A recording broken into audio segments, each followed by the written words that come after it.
Thank you. Thank you very much, Tom. Good afternoon, everybody. Please stay with us. I know it's been a long morning for some of us, but I truly believe that this is probably the most important session that we're going to have over the next couple of days, not to overstate my importance, of course. So today we're talking about the ease of planning and buying. And we've got an expert panel to do that. So if you have a think about the last few days, what is very, very evident, we're all in furious agreement. We all understand the opportunity that technology and the evolving landscape represents for our channel. And it's truly, truly exciting, which is why we're all here today. And what's also easily understood is the complexities around achieving that opportunity that exists.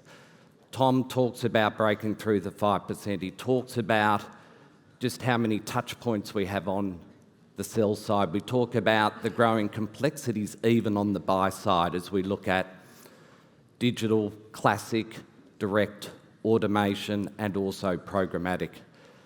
But what's really interesting, the answer, the solution to all of these challenges are in the room.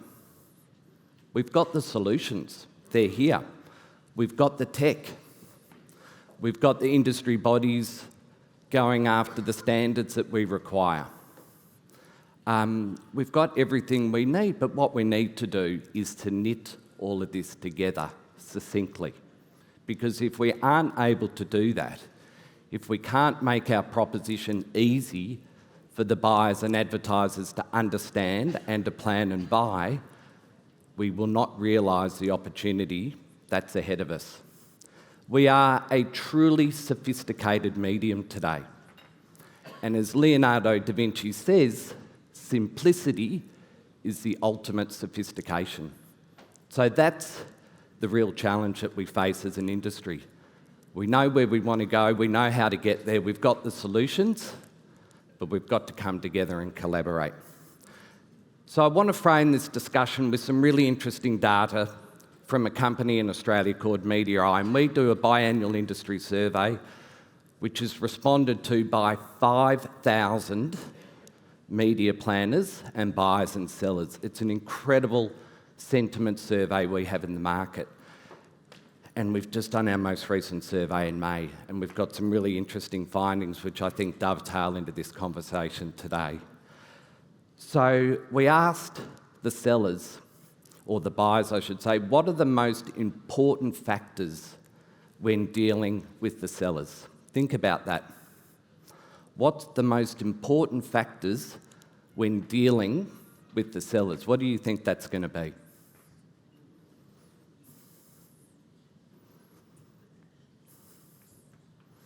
So as you can see, the number one thing is relationship.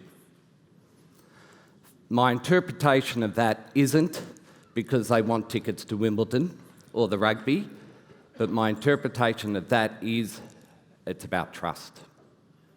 And you can see understanding your client category, campaign delivery, and ease of dealing is really important. But when we filter this question with those buyers who buy outdoor and cinema as part of their response to this question, we see some changes, some important changes. And the most important change is ease of dealing goes from the number 4 most important to number 2. So just think about that and think about your own markets. And if you were to ask 80% of all the buyers in your market, how would they respond to that question? The next thing we asked was, what are the important factors in a response to a brief?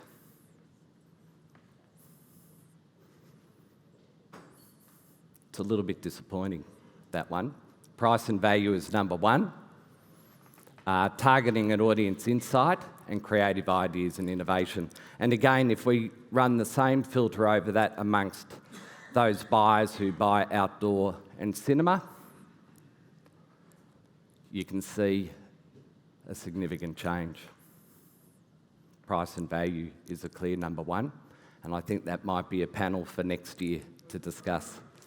And targeting and audience insight number 2. So you've heard Kathy this morning talking about in Australia we're all in on audience measurement. That is the foundation for ease of planning and buying. You must have a single currency across the market. It's a really important starting point. Beyond that, in Australia, at an industry level, we're doing a number of initiatives as well. Obviously, we've gone through rigorous standardisation across all of our members, and we represent 98% of the market in Australia.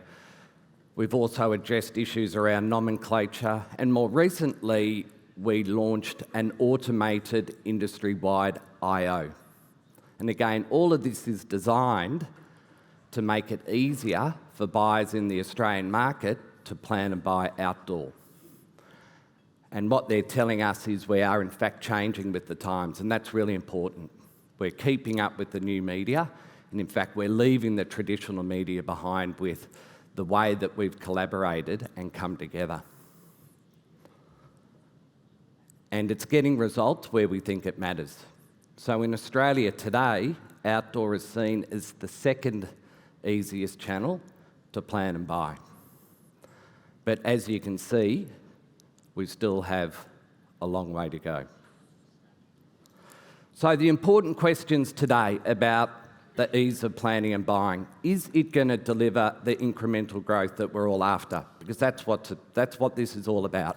How are we going to realise this opportunity? What are the most important factors to deliver on this ease of planning and buying? And who's responsible for this? Is it the industry bodies? Is it the media owners? Is it the tech companies? Is it the buyers? Who holds the keys to this responsibility? And what's the role of technology? Well, we know it's significant, but how can we realise that and optimise that in a way that makes it easier, not more fragmented going forward? Because it is more fragmented. We're talking about, as I mentioned at the beginning, classic digital out-of-home, direct, automation. How many types of automation conversations have I had in the last couple of days, and programmatic? So we've got all the tools to make it easier, but it feels like we're actually making it a little bit more complex at the moment. So we've got an absolutely brilliant panel today, and I'm not going to go through their individual bios, but if the panel would like to come up, we've got Will from Hivestack, got Maarten from Broadsign, Barry from Talon, and Helen from Dentsu. So please welcome the panel.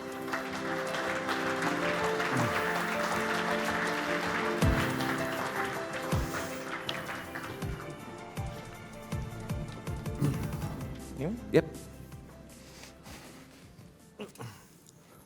I think everyone knows who you all are, but feel free to do a quick intro when I throw a question to you if you want. I'm going to throw my first question to you, Helen.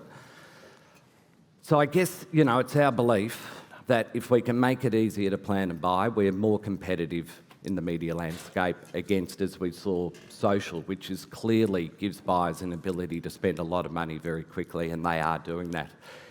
Is this a legitimate, objective for us as a sector? Will it deliver the growth that we're after? So, at the risk of showing my age, I've been in the out-of-home industry now for 23 years, always on the international side, so selling, planning and buying international out-of-home campaigns for clients. I think it's fundamental. So at Dentsu, for example, which I rejoined 3 months ago, the international out-of-home team spends a lot of time dealing with multiple media owners across multiple markets, and this is really time-consuming.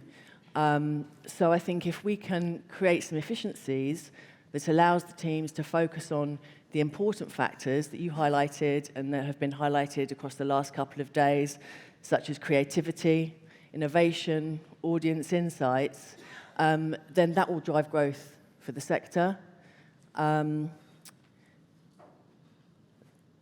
I also think, and you highlighted this here, that it will create time for media planners and buyers to invest in the key relationships with media owners. We've talked a lot about collaboration across the last couple of days, and I think if we can collaborate together to evangelize out of home, tell the story, look at where the growth opportunity is together through tapping into omnichannel, then hopefully we should be able to get to that 10% target and move away from that 5% flat line. And look, Barry, I know you're heavy into solutions and data and convergence within your own business. Is that all about the ease of planning and buying, because you recognise the opportunity that that represents? I think it's been covered the last 2 days. You summed it up neatly. The answer's yes. Reality is it has to be, the automation's the key. You've got to be driving the technology. It's got to be frictionless. It's got to be simple. If it's none of those things, we're not succeeding. And if you want a template to look at Trade Desk. They're all sitting at the table. It's really simple. It's easy to join. There's no bias because everybody's at their table, all 6 agency groups and others. And that's a template for success. It's agnostic. It's easy to join. It's simple. It's automated. It's frictionless. That's what we need. So, I guess there's so many elements to this, isn't there? And you look at it and you go, goodness, where do we start? But, let's try and sort of drill it down to what we think are the most important factors, Will. So why don't we start with you, mate, on that? What do you think we should be focusing on? What are the most important factors in this equation?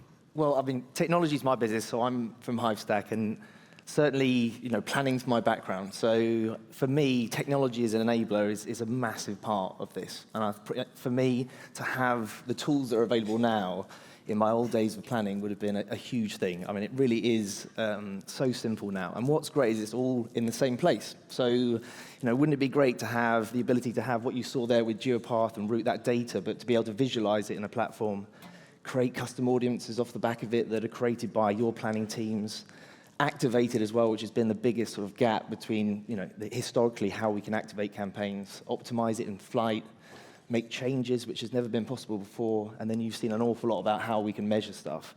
So obviously that's been the sort of closing gap. But really for me, platforms are where out-of-home, the future of out-of-home is really. And I love the idea of everything being in one place. Talking about simplicity, everything's in one place. It's like a historical record of every impression that you've been delivered in out-of-home. But, technology's great, but I think also the most important thing that we really need to discuss is people, because people drive the platforms. And I think the sort of biggest tragedy that we might have with the amazing technology that's entering the space is that we spent, years trying to sort of give access to supply, build these platforms that really connect buyers with the sell side, and actually to activate in the same way that we've been doing all these years before. We have to get away from sort of 2-week to 4-week campaigns. We have to be aligning ourselves with the digital space more, which has been discussed. Barry mentioned it earlier, and I think it's really important. Yeah, question without notice. You talk about having all that data in one place, but the reality is, a media owner, we're spread across many places, aren't we? We're not just dealing exclusively with one SSP or DSP necessarily. We also have automation and direct, so that's part of the complexity that we need to think about at an industry level and how we might be able to address that going forward. And I think you might have some ideas on that, Maarten, in terms of what are those key focuses for us?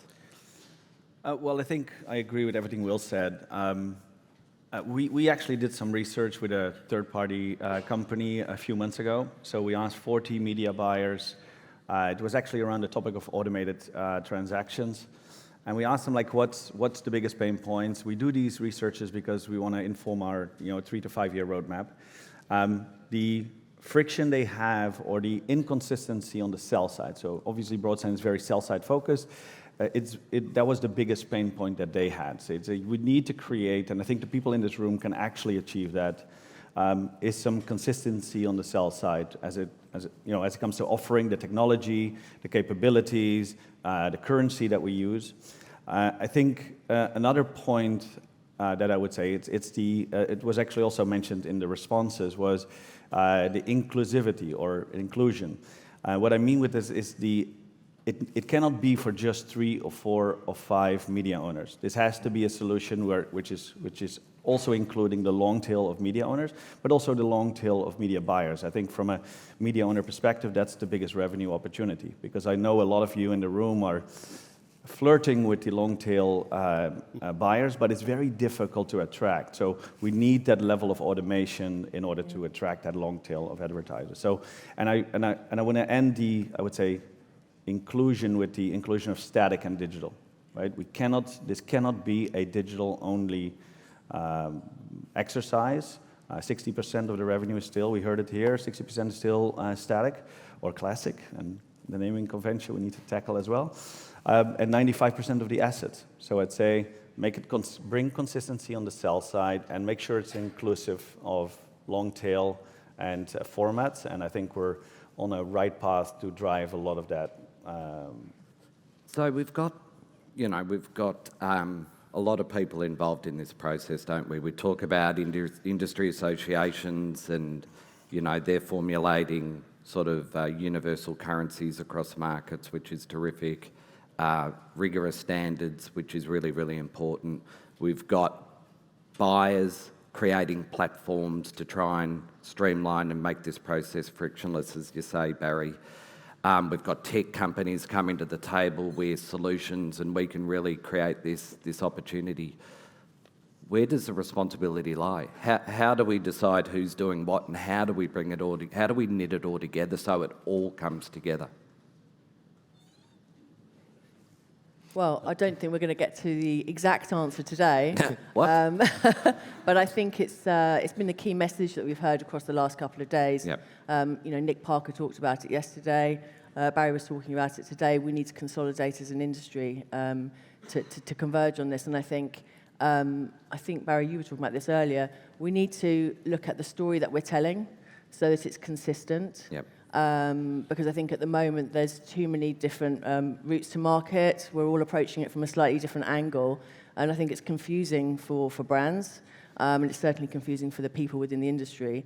So I think we need to agree what's the narrative around this. And how do you see that, Barry? Because you've got a slightly different model, don't you? Ostensibly, no. We've invested in our own technology because we believe in our own view of the marketplace, but it's been invented by people that work in out of home for out of home. So it's really for everybody. We've just been the first to develop it inside the industry. But it's not about that, because Nick was speaking the other day, so it was a very interesting download. For me, it's not about whether you're inside a holding company or outside. It's about the capability you've got and the talent you've got internally that are positive, and about a very sophisticated, data-driven industry that we have in out of home, and then what you can bring to the table through technology that I hope would be joined up. So our story's relentlessly the same, because we've got to put the repository together. That's not done. We have to do that. And that has to be a repository, because in the job IAB did, and Anna's here, I worked with her when she was doing that. I'm thankful that we're working with her now and out of home. The reality of IAB and EGTA for TV, they came together and they changed those two industries. And there are a lot of people in there that have the same friction that exists when out of home. But when they're in the room, they're solving growth. And they come together and they solve it. We need to do the same. That's our learning curve. We need to do the same. I don't feel like it needs to be assigned to anyone, really. It's just whoever wants to take the lead should take the lead. And, we spent the last couple of years really trying to bring together two different types of specialism, which is the programmatic world mixed in with out-of-home specialism, which is unique, it's different, and requires visualization. And I think if you bring technology and two different types of expertise together, you've got a good starting point for something going. And we need to build more of these kind of experts in multiple fields in order to actually bring this along. And I don't think it relies on anyone in particular to do that. But I guess, are these platforms, are they going to come together? So are you talking with Broadsign? Are you talking with your competitors? Is there a set of standards that you're working to? Because, we work to a set of standards with our competitors through our industry association.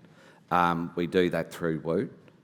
We do that through the Media Federation of Australia. We do that through, so the agencies are doing it, the sellers are doing it, the buyers are doing it. Are the tech doing it, Maarten? Before I answer that question, I think the answer of it's everybody's responsible, the first one that comes to, wants to take the lead, is kind of, if you assign too many people a responsibility, and like in most of our businesses, nothing happens. So agencies have optionality, right? Media Ocean's report from a couple of weeks ago showed that the biggest growth was in CTV and TikTok. They can service the advertising client multiple ways. I think the people with less optionality is the media owner. They would want to make every campaign count, and I would want to urge everyone in the room to say, let's make this jump towards automation, and I think it needs to come from the media owner. Yes, the tech companies will do it, and will try to build it, and they will come, but I think the media owners are the for designated. Now, in terms of cooperation, we work with Hivestack together. We signed a head-of-bid agreement. We work with Vistar. We have the same with PlaySex as well. So I think that is working. We worked with the same group of companies on setting common terminology in terms of programmatic. So yes, I think that cooperation is happening. Could be more, but yes. So, do you mind if I build on that? Because if you don't mind, I'll be frank about our cooperation. Okay. So I think is an enormously important point you raised, Maarten, about the buy side and the sell side. In all of the other verticals, they came together. They sorted out the differences, and the buy and the sell side did that.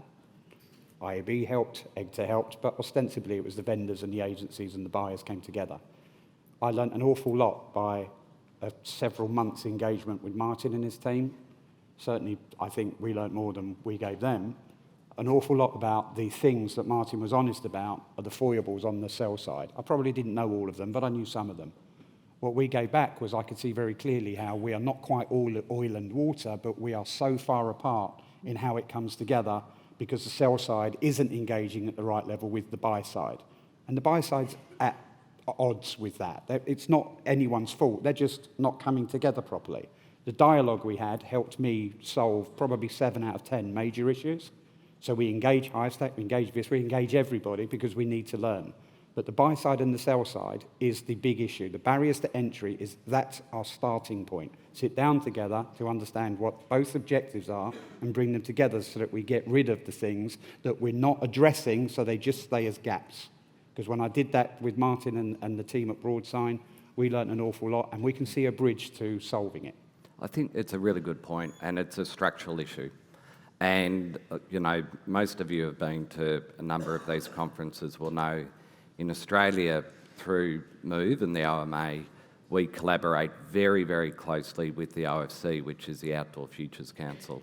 And that's made up of all of the holdcos. It's made up of the AANA, the Australian Advertising Association, and other bodies, and everything that we do is a collaboration.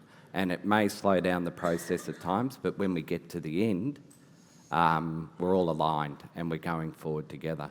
So perhaps, you know, in some of the markets of which you're operating, Barry, there needs to be more of that collaboration. We need a structure or some sort of governance in place to facilitate that. I'd like to hear from Dentsu because, again, I'm engaging Dentsu at highest level, but there's in the room, I mean, Andy Schreiber should be up here because he's the only one of the US and China are the markets immediately in our future that will move the needle, right, for out of home.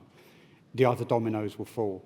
If Andy Schreiber was up here, we have engaged Andy, Lamar, our friends at JCDecaux and Clear Channel in America because that will move the needle. We're miles down the path with those guys. You all know that. In breaking this reality from the vendor side as well as the wholesale buy side, what does it need to look like? And the starting point there is it all needs to be a repository, easy access. Who else is involved in that conversation? Everybody. So we have gone with the people that engaged the quickest, and that's not by vendor. There's nothing wrong with people engaging at different time lengths. We engage with Dentsu at the highest level into that, and we've engaged Outfront and Lamar at the highest level of both companies so that everybody's aware of it's all embryonic. We haven't finished. It's not anywhere near finished, but we've made huge, huge strides for the industry forward in solving the questions that you're asking. And Helen, is that the same with Dentsu? Do you find there's a bit of a clash when it comes to the buyer-seller and addressing these issues? Well, look, I'll be totally frank. I've been at Dentsu now for 3 months, so I don't have the kind of the insight that you've been talking about in terms of the conversations that have been happening. But what we have done at Dentsu is we've combined the out-of-home experts with the addressable teams so that we're working together. And going back to your point, yes, it's about the tech, and I can't answer your question on that, but what I do know is that we've worked very hard on the kind of the skill gap so that we're making sure that we're baking in the out-of-home expertise into the tech to make sure that we're getting the better outcomes for our clients. Because I think there's a danger, or there has been a danger, that programmatic teams are focusing on impressions KPIs, but is that driving the best outcomes for our clients? So I think it's great that at the moment the industry, I think collectively, is looking to the out-of-home experts to solve this. So it's great that we're leading that. And I think that we need to focus on that as well, not just on the tech side, but looking at how do we make sure that we've got these teams that can work together to create ultimately better outcomes for our clients, which is going to grow the sector. I'm glad you mentioned outcomes as well. Sorry, for me, you're seeing that slide up there and still talking about price as being it's quite upsetting to see, to be honest with you. And for me, we have to look at an outcomes approach, and there's a structural element to it, which is obviously happening in agencies now, which is fantastic to see. But we shouldn't focus on price. It should be about outcomes, and we should start with what do you want to achieve, and is it worth that slightly additional fee that get attached to a potential programmatic delivery versus a direct or automated approach, whatever it might be. But starting with an outcome and actually being able to prove that at the end of it is where we should be having these discussions, as far as I'm concerned. Oh, yeah, I thought Kathy did a fantastic job demonstrating that this morning. I think if we could all be doing that, we would definitely shift the needle, wouldn't we? We talk a lot about these new silos, Maarten, and I think, Broadsign are doing a really good job trying to consolidate all of those things into one place. How's that going? I mean, they are silos, but I see them, as sales channels. I don't think this is an out-of-home specific problem. I mean, if you look at the airline industry, it's kind of the same thing, right? You have a direct sales team selling flights, and you have a website where you buy flights, so that's, let's say that's automated, and you sell flights on Expedia, so that's more like programmatic-like transactions. And they sell the same seat. It all boils down to a single seat, and it's very similar to a single face or a single slot on a digital screen. So I think what really changes is that media owners will have to get very serious about inventory management. I think that's the real change, similar to flights, that they all tie into a booking system. And that's the problem that Broadsign has been working on for the last few years, to have not just a CMS, but a very advanced inventory management system to sort of have that multi-channel approach. So it's coming together, and that's the journey we're on at the moment. So I think we all agree, we just need to facilitate a structure that brings us together on these key topics. And you've obviously started that journey, Barry, in some markets.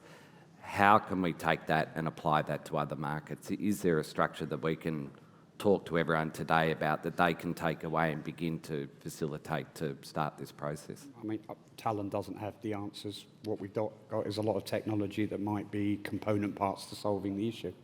We know what the issue is, but we need the help and support of our peers in the room and the whole industry to come together to make. There's no I or we, it's we are going to crack this.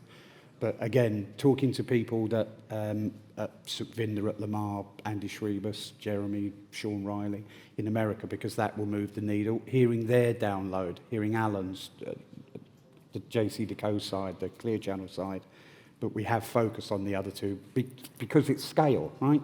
It's a domino game. Those two dominoes fall, we've got our answers because it will then ramp up.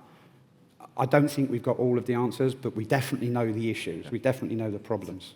So, the WAA does a brilliant job with all the national associations, and we have working groups and quarterly meetings, and we get together. It feels to me like, because I know Mark and Rich and Tom don't have enough to do, that there's an opportunity here somehow, because this is the one place we all come together, that perhaps we can look at a structure or governance that might help just make that process a little bit more seamless. But we're running out of time, but I want to ask you, so what does this look like in 5 years' time? Where are we going to get to? What does it look like, Will?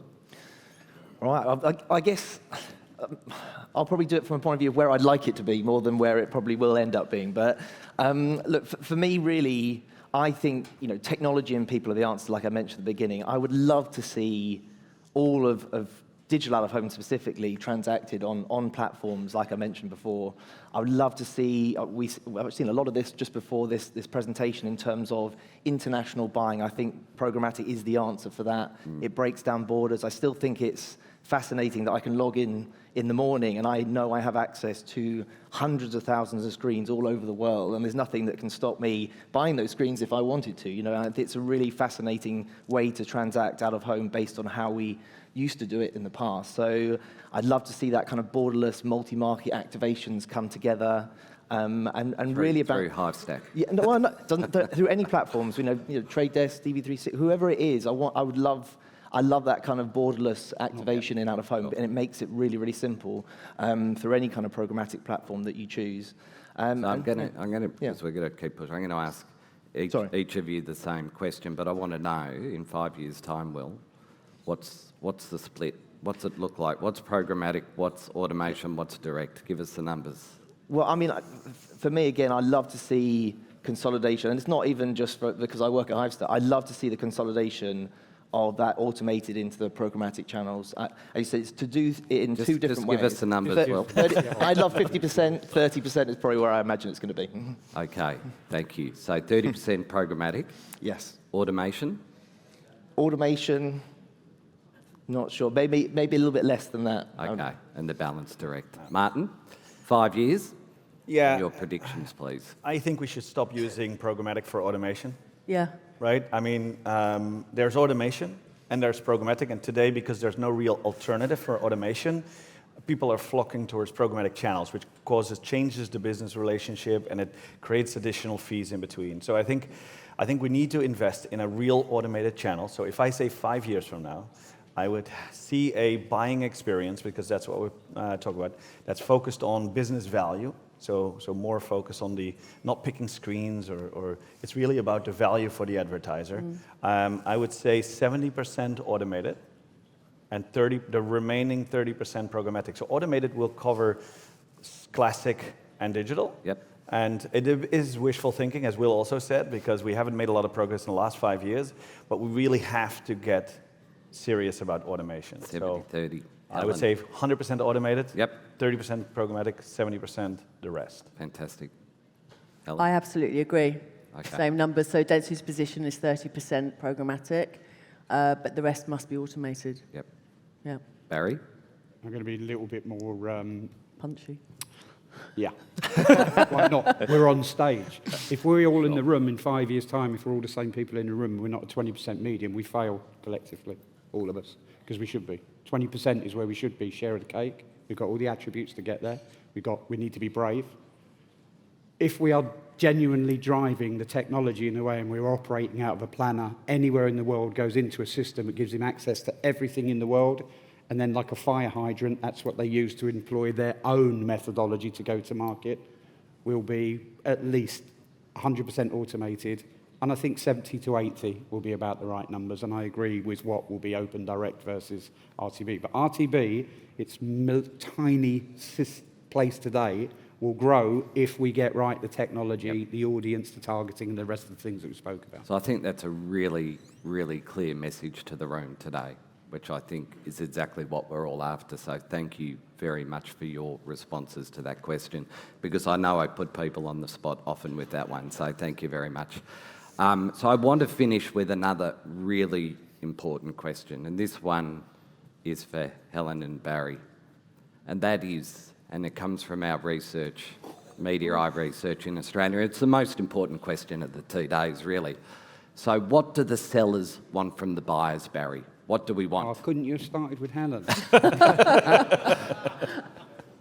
The truth is, it's always on everybody when they're in conference and in your away days and stuff, everybody wants to have answers. It's okay sometimes to say don't know.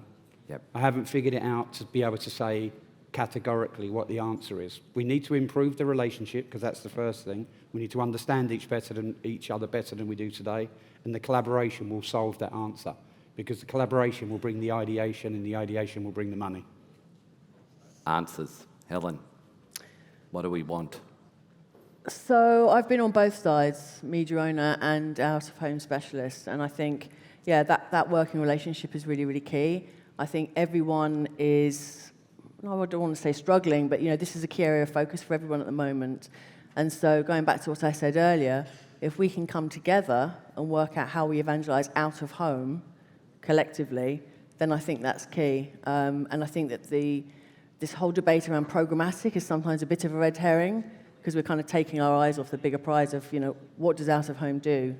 So I think, we just need to work more closely together. Charles, can I just add one last thing? Sure. Really critically important, what was mentioned. Our industry should never be governed by price.